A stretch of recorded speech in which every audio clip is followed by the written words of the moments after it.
दाता भला करे। एक बहुत बड़ी उलझन है लोगों के दिमाग में। आज उसके ऊपर मैं आप जी के साथ कुछ चर्चा करने वाला हूँ। अक्सर लोग ये कहते हैं कि जी हमारे सिर पे चक्र चलता है, मस्तक पे चक्र चलता है, नाभि पे चक्र चलता है। ये चक्रों का चक्कर क्या है, मैं आज इस पर बताने वाला हूँ। जैसा कि मैंने इस ऑडियो का टाइटल दिया है कि अनहद नाद से द्वारे खुलते हैं या चक्र चलते हैं, और पहले इनको हम समझते हैं कि ये द्वारे है क्या, इन द्वारों के नाम क्या है। सबसे पहला जो द्वार है नीचे से जो चलते हैं वो है मूलाधार, उसके बाद है स्वादिष्ठान, और तीसरा है मणिपूरक, चौथा है अनाहत, और पांचवा है विशुद्ध, और छठा है आज्ञा, और सातवां है त्रिकुटी। वास्तव में ये सब द्वारे हैं।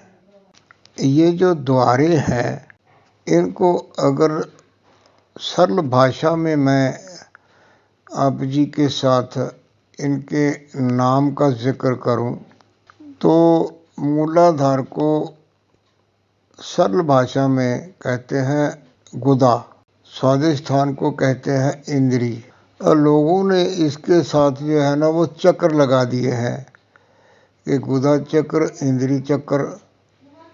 लेकिन ये इनका जो स्थान है, जो मूलाधार है, ये गुदा और इंद्री के बीच में इसका ठिकाना बताया जाता है।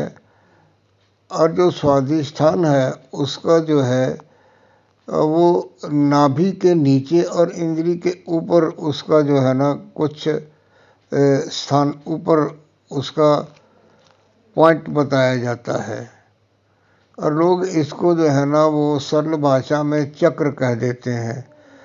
और जो नाभि का द्वार है, जो मणिपूरक है, उसको नाभि चक्र कह देते हैं, और जो अनाहत है उसको हृदय चक्र कह देते हैं, और विशुद्ध जो है उसको कंठ चक्र कह देते हैं, और आज्ञा को आज्ञा चक्र कह देते हैं।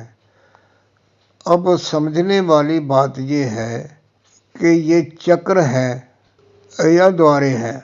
अब इनको द्वारे के रूप में मैं समझा रहा हूँ कि ये जो मूलाधार है, जैसे हमारा शरीर है ना, इसको अगर हम दुर्ग माने या भवन माने तो इसकी जो मालकिन है वो आदि शक्ति दुर्गा या भवानी, जिसको नाम दिया गया है।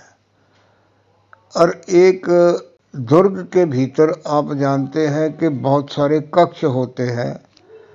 यहाँ पे सेना विश्राम करती है, यहाँ सेना एकत्रित होती है, यहाँ से जिन सेना भोजन करती है, यहाँ पे जो है वो सेनापति बैठता है, यहाँ पर जो है वो शस्त्रागार है। जैसे अलग अलग एक दुर्ग में जो है ना वो भवन होते हैं, कक्ष होते हैं।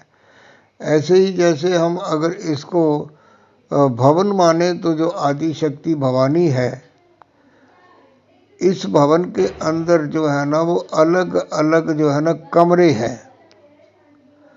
और जब हम साधना के द्वारा किसी एक उस मातर शक्ति को प्रसन्न करते हैं, उसका आशीर्वाद हमें मिलता है, तो चाहे दुर्गा कहिए या भवानी कहिए, उसके 9 रूप हैं।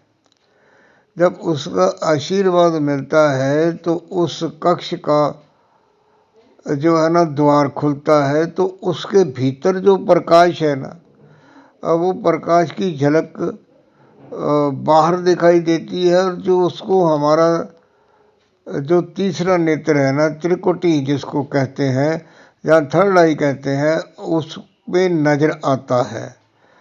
जैसे मूलाधार खुलने का जो प्रकाश है वो लाल रंग का प्रकाश है। मैं इनका जिक्र पहले कर चुका हूँ, लेकिन मैं आज इनको एक तरतीब में बता रहा हूँ ताकि जो नए साधक मेरे साथ जुड़े हैं उनको भी इस बारीकी की जो है ना वो जानकारी हो जाए। तो जब वो कक्ष खुलता है तो उसके भीतर जो लाल रंग का प्रकाश है, उस प्रकाश की झलक हमें जो है ना वो दिखाई देती है, और बंद आँखों से दिखाई देती है। और थर्ड आई जो है, जो हमारा विजन सेंटर है, उससे देखते हैं। और ऐसे ही जो स्वाधिष्ठान है, उसके द्वार खुलने पर जो हमें प्रकाश नजर आता है, वो प्रकाश जो है ना वो सिंदूरी रंग का है, केसरी रंग का कहते हैं जिसे। जब सूर्य उदय होना होता है तो उससे पहले का जो प्रकाश होता है वो केसरी रंग का प्रकाश होता है, या जब सूर्य छिपता है तो उसके बाद कुछ समय वो प्रकाश दिखाई देता है, और वो दूसरे कक्ष के खुलने का प्रकाश है। और इसी तरह जो हमारा मणिपुर कक्ष है, उसके खुलने पे जो है वो पीले रंग का पीतांबर कलर का जो है वो प्रकाश नजर आता है। और ऐसे ही जो अनाहत द्वार है यानी हृदय है, उसके खुलने पर जो है ना वो हरे रंग का प्रकाश नजर आता है। और ऐसे ही जो विशुद्ध केंद्र है या जो विशुद्ध द्वार है, उसके खुलने पर हल्का नीला प्रकाश नजर आता है। और जो आज्ञा है, जिसको आज्ञा चक्र अक्सर कह के पुकारा जाता है, उसके खुलने की निशानी ये है कि वहाँ पर गहरे नीले रंग का प्रकाश नजर आता है। और इसके बाद जो त्रिकुटी है और सहस्त्रार है, थर्ड आई है, उस द्वारे के खुलने का जो प्रकाश है वो बैंगनी रंग का है, यानी जामुनी रंग का है। यहाँ तक जो 7 है, ये 7 द्वारे हैं, लेकिन इनको प्रचलित भाषा में महापुरुषों ने चक्र कह के जो है ना लोगों को समझाना किया है। अब यहाँ पर जिस भी साधक को परमेश्वर की कृपा होती है तो उसके दिमाग में ये चक्र है, तो उसको ऐसे महसूस होता है कि यहाँ पर कुछ घूम रहा है। ये अपने मन की ही एक क्रिया है, अपने मन का ही एक ख्याल है या वहम है कि ये चक्र घूमते हैं, चलते हैं। बहुत लोग हमें यही कहते हैं कि जी हमारे माथे पे चक्र घूमता है, और कुछ इससे आगे चले जाते हैं जी हमारे सर पे जो है ना वो चक्र घूमता है, और कभी माथे पे आ जाता है, कभी नीचे चला जाता है। इस बात के वहम को तोड़ना होगा। हाँ, सर के ऊपर जो जहाँ पे जो पंडित लोग चोटी रखते हैं, उसके थोड़ा ऊपर जो है ना वो एक छोटा सा खड्डा पड़ जाता है। उस खड्डा पड़ने को लेके लोग ये कहते हैं कि जी हमारा 10वां द्वार खुल गया, हमारा जो है ना जी वो क्राउन चक्र जो है ना वो खुल गया, वहाँ पे चक्र चलता है। वहाँ पे कोई चक्कर नहीं चलता है। वहाँ के द्वारे से जो है ना कि परमात्मा की कृपा इस जीव के ऊपर होती है, यानी कि वहाँ से ये कृपा परमेश्वर की हमारे शरीर में प्रविष्ट करती है, हमें आशीर्वाद परमात्मा का मिलता है। तो इन बातों के वहमों को तोड़ने के लिए मैंने आज आपसे ये वीडियो साझा की है। और इसके बाद जो 7वें द्वारे तक तो कह दिया। इसके बाद कहते हैं कि 8वां 9वां, 8वें 9वें का बहुत कम जो है ना यूट्यूब पे जिक्र हुआ है। मेरे से पहले किसी ने किया ही नहीं था। मैंने 8वें और 9वें द्वार का जिक्र किया है। और लोग अक्सर मुझसे पूछते हैं कि बाबा जी आपने 8 9 का तो कर दिया, तो 10वां? तो 10वें के लिए मेरी एक सीरीज है, उसमें मैंने बहुत विस्तार से बताया है कि 10वां जो द्वार है उसको आज तक किसी संत ने, किसी ग्रंथ ने पिन पॉइंट करके नहीं बताया है। यानी कि जैसा कहते हैं ना कि उंगली रख के नहीं कहा कि ये रहा 10वां द्वार, क्योंकि वो गुप्त है।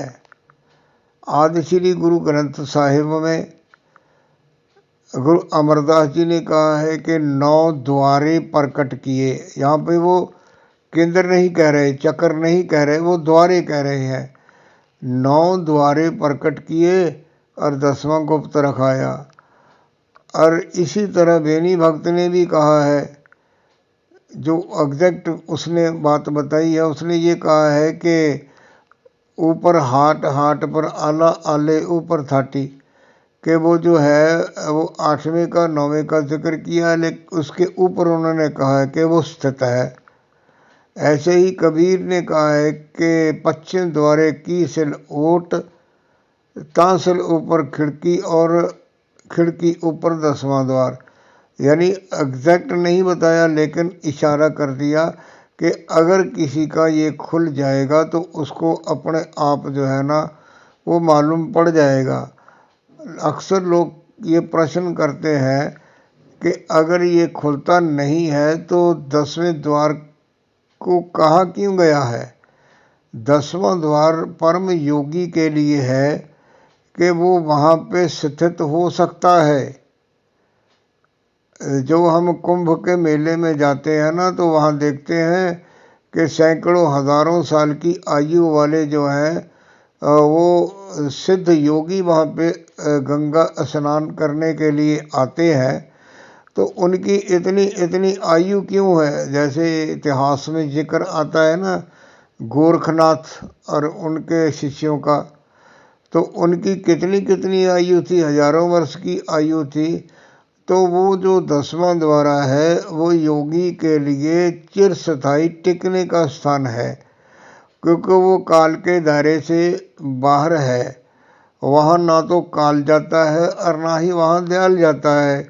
अपनी इच्छा योगी की सुरती वो सब कायम रहती है, आत्मा चेतन रहती है, और लेकिन एक आनंद होता है। जैसे कबीर का शब्द है ना, जाप मरे अजपा मरे अनहद भी मर जाए, और सुरत समानी शब्द में अरवा को काल ना खाए। वो शब्द की धुन में समाकर उस स्थान पे बैठ जाते हैं कि वहाँ पे शब्द भी नहीं रहता। तो जब उनकी इच्छा होती है तो वो नीचे संसार में आ जाते हैं, लेकिन जब उनका मन हो कि अब हमें संसार में नहीं रहना तो वो चले जाते हैं और वहाँ से लौट के नहीं आते।